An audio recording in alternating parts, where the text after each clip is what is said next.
kwangu mimi ukiniuliza kwenye timu yangu ya Simba bado kuna mapungufu mengi. Kwa nini? Unaweza kuona kuna mafullback wetu hawa, naweza nikasema kwamba wana viwango vidogo vya kucheza kwenye timu yetu. Fullback wenu wana viwango vidogo vya kucheza kwenye timu yetu. Unaweza kuona kwenye jinsi wanavyoshambulia. Sijaelewa kwa nini Kapombe ana tatizo gani, lakini kwangu mimi huyu Duchu hana uwezo wa kucheza kwenye timu yangu. Ameumia mkono. Ameumia? Ndio maana nakwambia huyu Duchu bado kwangu mimi.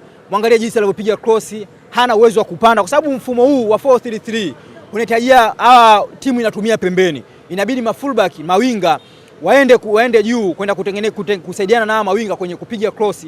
Hawa kwa kifupi ndio wanaocheza pembeni kwenye link up nzuri ya kushambulia na kuja kuzuia. Ukiangalia hawa mafullback hawana uwezo huo. Hata wakina Ribase Gay na Oura, hawa ni wachezaji wazuri pale tunaposhambulia, lakini hawasaidii hawa mafullback kuja kuzuia vile vile. Unaweza kuona Ribase Gay ni mchezaji bora kwenye creativity ama kwenye half space ama hata kwenye counter attack. Ribase Gay ni mzuri kwenye 1v1, lakini bado Ribase Gay harudi kumsaidia huyu beki wake. Unapomzungumzia hata Oura naye akienda kushambulia kwenye kurudi huku, na ndio maana nakwambia ukitaka kuifunga Simba pitia pembeni.